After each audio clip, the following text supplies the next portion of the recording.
आज के इस वीडियो को बनाने के लिए खुद हमारे टूल रूम फैमिली के एक कस्टमर ने रिक्वेस्ट किया कि भाई अगर आप हमारे टूल को बना रहे हो, जब आपका टूल फाइनल हो जाएगा तो उसकी एक यूट्यूब वीडियो बना के जरूर डालिएगा। तो फिलहाल यहाँ पर हमने डाई को लगा दिया है। अब इस डाई में उनका क्या काम होना है, क्या डायमेंशन वगैरह है, ये सारी जानकारी आपको इस वीडियो में शेयर कर दूंगा। लेकिन उससे भी पहले एक जानकारी और शेयर करना चाहूँगा। आपके दिमाग में हो सकता है भाई हम जितने भी टूल बनाते हैं सबकी ही वीडियो डालते हैं क्या? तो मैं आपको बताना चाहूँगा कि भाई मान लिया अगर हमने 50 टूल बनाया एग्जाम्पल के लिए, तो 50 में से 20 की वीडियो हम बना के डाल देते हैं, लेकिन 20 की वीडियो हम नहीं बना के डाल पाते हैं। कई बार हमारे पास टाइम नहीं हो पाता है, कई बार क्या तो जल्दबाजी में हमें यहाँ पे अपने डाइयों को डिस्पैच करना होता है, उतना टाइम नहीं दे पाते उसकी डिटेल वीडियो बनाई जा सके।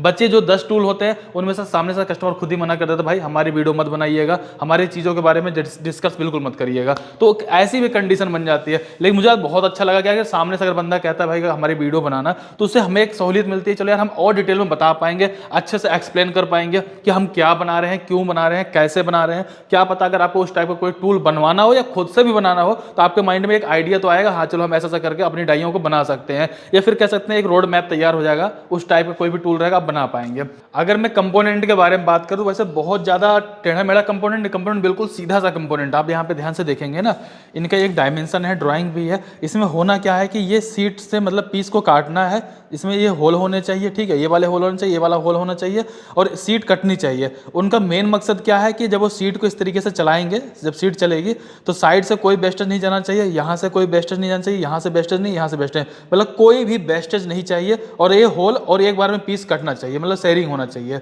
तो फिलहाल जो ये टूल बना हुआ है ना, इसमें पंचिंग और शेयरिंग एक साथ हो जाएगी, और वेस्टेज कहीं से भी, चारों तरफ से कहीं से कोई भी 1 mm की भी वेस्टेज नहीं जाएगी। अब ये काम कैसे करें मैं आपको भी दिखा दूंगा, और ये पंचिंग भी हो रहा है ये भी दिखा दूंगा, फिर उसको डायमेंशन भी चेक करके दिखा दूंगा ड्राइंग के अकॉर्डिंग कि हमने जो बनाया वो सही आ रहा है कि नहीं आ रहा है। और इस डाई को हमने कैसे बनाया इसके बारे में जानकारी शेयर कर दूंगा। सेम इसी तरीके से एक डाई हमने और ही बना रखा, वो भी है शेयरिंग की और पंचिंग की, दोनों एक साथ होगी, उसका भी टूल ये रहा। ये भी टूल के बारे में पूरी डिटेल जानकारी मैं शेयर कर दूंगा कि मतलब दोनों में डिफरेंस क्या है, दोनों को अलग तरीके से क्यों बनाया गया है।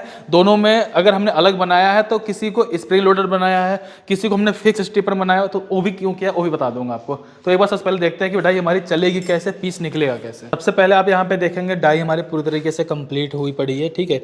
ये साइड से हमने 2 पट्टी लगा रखी है जिसको बाहर निकाल रखा ताकि सीट लगाने में सहूलियत रहे, सीट आगे से ही आपको रेफरेंस मिल जाए। तो फिलहाल सीट हमारी यहाँ पर रेडी है, चलो एक बार लगा के दिखाओ। मशीन हमारी चालू हो चुकी है। सीट लगाने के लिए ये आपको ना यहाँ से डालना, सीट आराम से इस तरीके से आप डालेंगे, ठीक है। डालने के बाद आगे पिन है, पिन के पास आप उसको टच करेंगे, अंदर बाहर करना, ठीक है। स्टॉक मारो।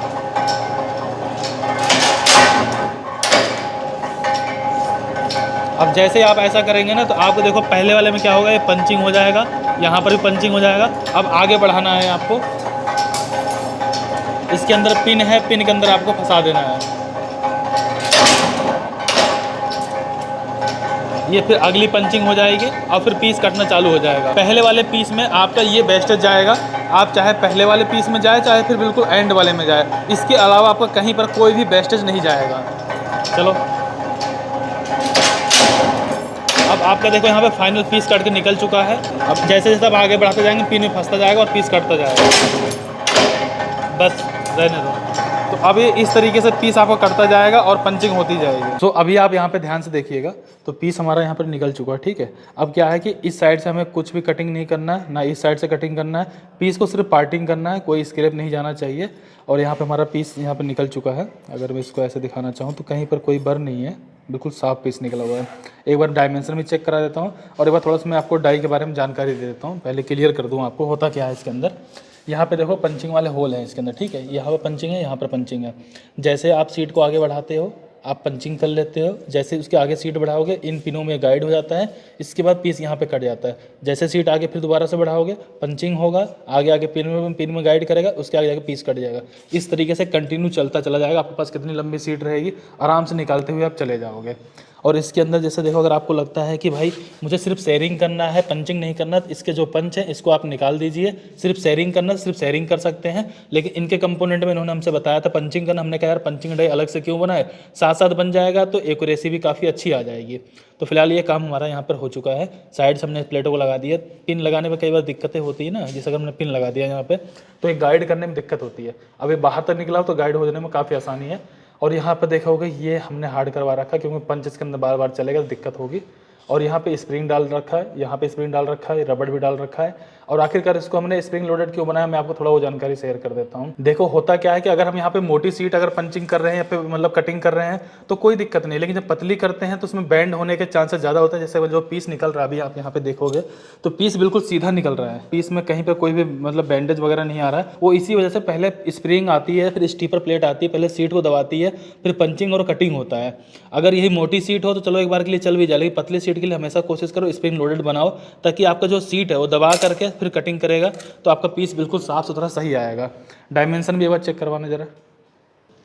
अगर मैं ड्राइंग के बारे में बात करूँ, ड्राइंग आप ध्यान से देखेंगे, जो ड्राइंग दिया गया है ना, इसमें 0.2 तक का 0.3 तक उन्होंने टॉलरेंस बताया था कि आप 0.2 0.3 इसको प्लस माइनस भी कर दो, कोई दिक्कत नहीं आएगा।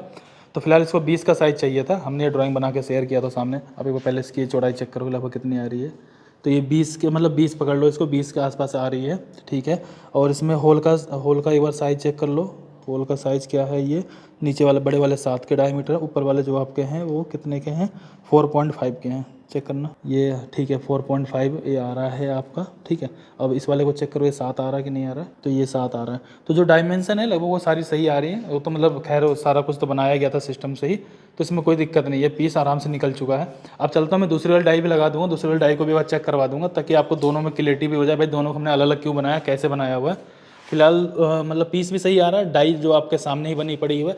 जैसा कि अभी आप लोगों ने देखा होगा कि हमने इसका टूल ट्रायल कर लिया है, पीस बिल्कुल सही आ रहा है, पंचिंग एक साथ हो जा रही है, कटिंग भी साथ साथ हो जा रही है, कोई भी वेस्टेज नहीं जा रहा है। सेम इसी तरीके का एक टूल हमने और भी बनाया हुआ है, लेकिन उस टूल में और इस टूल में कुछ ना कुछ डिफरेंस आपको देखने को मिलेगा। और दोनों टूलों को हमने अलग अलग तरीके से क्यों बनाया हो उसके बारे में जानकारी शेयर कर दूंगा। फिलहाल देखेंगे यहाँ पर डाई लग चुकी है। अगर अभी जो डाई लगी हुई जिस कंडीशन में, अभी हम इसको चला करके पीस निकालेंगे, लेकिन अगर आप डाई को ध्यान से थोड़ा देखिएगा, इस डाई के अंदर आपको कुछ ना कुछ एक कमी जरूर नजर आनी चाहिए। अगर आप ध्यान से देखेंगे कमी क्या है मैं आपको भी बता दूंगा, और हमने उस कमी को क्यों छोड़ा मैं आपको उसके बारे में बता दूंगा। लेकिन सबसे पहले चलिए देखते हैं कि पीस किस तरीके से निकलेगा यहाँ पर, इसके बाद बताऊंगा दोनों ही डाइयों में डिफरेंस क्या रहा था। अगर मैं इसके कमी के बारे में बताऊं, मैं सीधे सीधे बताता हूँ आपको कमी क्या है इसके अंदर, डाई के अंदर।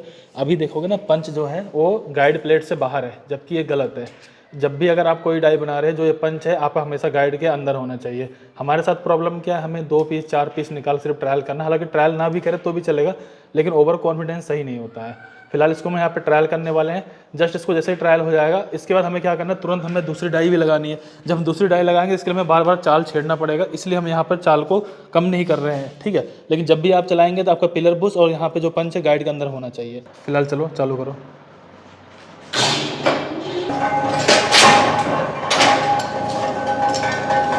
तो जो आपको पीस काटना है ना, तो पहला पीस आपको यहाँ पे काटना है, लेकिन हमने यहाँ से पंचिंग कर रखा है। आपका पीस यहाँ पे कट गया कुछ इस तरीके से, ये पीस यहाँ पे आ गया। अब आगे बढ़ाओ, सीधा आपको आगे बढ़ा देना है, तो काटो। आपका पीस देखेंगे यहाँ पर कट गया है ये, और आगे बढ़ाओ, ये यहाँ पर आ जाएगा। अभी आप देखोगे ना पीस आपका कुछ इस तरीके से कटेगा। यहाँ पे देखो बर वगैरह कुछ भी नहीं है, बिल्कुल साफ पीस आ रहा है। और इसको अगर मैं यहाँ पे रखे, ये 3-4 पीस हमने काट दिए हैं, पीस बिल्कुल सही आ रहा है, कोई दिक्कत नहीं है इसके अंदर। अब यहाँ पर मैं आपको चीज़ बता देता हूँ। जैसे देखो यहाँ पर पंचिंग हो गया, पंचिंग होने के बाद आपका पीस कट गया। इसमें जो साइज़ काटना है वो 3-4 तरह का काटना है, मतलब लेंथ में अलग अलग साइज़ काटना है। तो यहाँ से आप इसको कम ज़्यादा कर सकते हो, ठीक है। लेकिन अभी आपने एक चीज़ देखा होगा ना, नोटिस किया होगा, जब हम यहाँ पीस को काटते हैं, पीस यहाँ पर आकर फंस रहा है। पीस जब यहाँ पे फंसेगा तो बार बार निकालने में दिक्कत आएगी। तो इसके लिए हमने एक अल्टरनेटिव एक ऑप्शन डाल रखा है, डाई मतलब इसको प्लेट को हार्ड करवाने से पहले यहाँ पर एक टेपिंग दे रखा है। जो चीज़ हमने यहाँ पे कर रखा है यही सेम चीज़ अब यहाँ से आ जाएगा और ये नीचे की तरफ हो जाएगा, ताकि पीस कटने बाद सीधा नीचे की तरफ गिर जाए। ये ऑप्शन हमने पहले से ले रखा है ताकि ये दिक्कत ना आए, क्योंकि ये दिक्कत हमें भी लग रही थी कि अगर ऐसी दिक्कत आएगी तो एक ऑप्शन हम यहाँ पे दे के रखते हैं, एक ऑप्शन हमने यहाँ से भी दे रखा है, ये दोनों ही हम यूज कर सकते हैं। अब दूसरी चीज़, एक चीज़ जरूर ध्यान दीजिएगा, इसमें सीट यही कटनी है और ऐसे ही कटनी है, लेकिन इसके अंदर देखो हमने 2 ऑप्शन दे रखा है। अभी क्या होगा, जब यहाँ से आप सटा के चलाएंगे तो आपकी पंचिंग भी हो जा रही है, पीस भी कट जा रहा है। बाय द वे, अगर आपको 2 सीट एक साथ चलानी है तो दोनों एक साथ आप यहाँ पंचिंग कर पाएंगे, आगे कटिंग कर पाएंगे। इसके अलावा सामने वाले बंदे ने बोला भाई पैसा एक बार लग रहा है, आप चीज़ अच्छी बना देना, तो हमने क्या किया है, 2 सीट एक बार में आप चला सकते हो। फिर एक ऑप्शन सबसे बेस्ट मुझे ये लगा, आप इस सीट को काट रहे हो, काटो आराम से, कोई दिक्कत नहीं। कुछ समय बाद अगर डाई में बर आती है या पंच टूट जाता है, कुछ दिक्कत होगी, आप इस साइड में ला के चलाने लग जाओ, इस साइड में, तो मतलब आपका काम रुकेगा नहीं। एक ही डाई में थोड़ा सा मतलब इसमें कॉस्ट बढ़ा हुआ है, लेकिन एक बार में आपका दोनों चीज़ हो गया। आप इस साइड से चला सकते हो या 2 सीट एक साथ चला सकते हो, या अगर इधर ख़राब हो गया तो आप इस साइड का यूज़ कर सकते हो, इस साइड ख़राब हो गया फिर आप यहाँ पे इसको इस साइड यूज़ कर सकते हो। तो ये सबसे बेस्ट ऑप्शन रहा। और इस डाई को देखो, इसमें हमने स्प्रिंग इसलिए नहीं लगाया हुआ है क्योंकि ये सीट मोटी थी, तो हमें स्प्रिंग लगाने की ज़्यादा जरूरत लग नहीं रही थी, ठीक, इसलिए हमने नहीं लगाया। वहीं अगर इस केस में जब देखोगे, जब इसकी जो सीट थी वो काफ़ी पतली थी, सीट पतली होने की वजह से हमने इसके अंदर स्प्रिंग लगा दिया था कि पहले सीट आए, दबाए, दबाने पर तब वो कटिंग करे।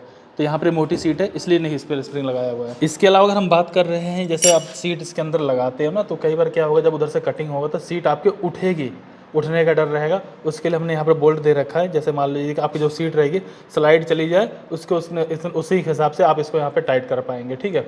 पंच को ध्यान से देखना, पंच के अंदर से टेपर डाला हुआ है, टेपर इसलिए डाला हुआ है ताकि वो स्मूथली ऐसे करके कैंची की तरह कटिंग करे और लोड ना पड़े और पीस बैंड ना हो, इसके लिए वो चीज़ यहाँ पे किया हुआ है। पंच प्लेट लगाया हुआ है, पंच के ऊपर बैक प्लेट लगाया हुआ, सारा काम आपके सामने किया हुआ है, आप देख सकते हैं। इसको हमने बड़ा इसलिए ले रखा है ताकि जो सीट है लगाते समय यहाँ पर रेफरेंस मिल जाए। जैसे यहाँ पे देखेंगे इस तरीके से आप सीधे इसको अंदर लेके जाएंगे, रेफरेंस आपको मिल जाएगा। ये ओवरऑल देखेंगे इस डाई के अंदर पंचिंग प्लस कटिंग एक साथ हो रही है। और अगर आपको लगता है मुझे सिर्फ शेयरिंग करना है पीस को, इससे कम ज़्यादा, मान लीजिए अभी हम यहाँ पर इसको 35 कर रहे हैं, आपको 40 करना है, 50 करना है, 60 करना है, पंच निकाल दो, अपने पीस को आप यहाँ पे शेयरिंग करते हुए चले जाओगे। ये शेयरिंग का भी काम करेगा, ज़रूरत पड़ रही है तो आपका कोई साइज है तब पंचिंग का भी काम कर पा रहे हैं। तो एक ही डाई में आपका ऑलरेडी सारे काम हो जा रहे हैं। और स्टॉपर का पंगा मुझे लग रहा है कि स्टॉपर इस तरीके से करेंगे तो इससे प्रोडक्शन नहीं निकल पाएगी, इसलिए हमने यहाँ पे ऑप्शन दे रखा। इसको खोल करके सेम इसको हम ऊपर से कर देंगे, पीस नीचे की तरफ बार बार गिर जाया करेगा। बाकी डाई पूरी पिलर सेट में बनाई हुई है ताकि इसकी लाइफ रहे और लगाने में काफ़ी ज़्यादा आसानी रहे। तो सारा कुछ आपके सामने आप अपने हिसाब से देख सकते हैं। सो इस तरीके से हमने इन दोनों डाइयों को बनाया हुआ है और दोनों डाइयों में सेम काम हो रहा है, पंचिंग प्लस शेयरिंग। दोनों डाइयों के बारे में डिटेल जानकारी शेयर कर दिया है। यूट्यूब पे अगर आप इस वीडियो को देख रहे हो सब्सक्राइब कर लीजिएगा। अगर आप इस वीडियो को कहीं इंस्टाग्राम या फेसबुक को देख रहे हो तो फॉलो जरूर कर लीजिएगा। कहीं पर कोई डाउट हो प्लीज़ कमेंट करके बताइएगा। अगर आपको टूल के रिगार्डिंग कोई जानकारी चाहिए, फिर टूल बनवाना हो तो आप हमसे कॉन्टैक्ट कर सकते हो। कॉन्टैक्ट डिटेल आपको देखने को मिल जाएगी, डिस्क्रिप्शन में मिल जाएगी। फिलहाल इस वीडियो को लाइक करके चैनल जरूर सब्सक्राइब कर दीजिएगा।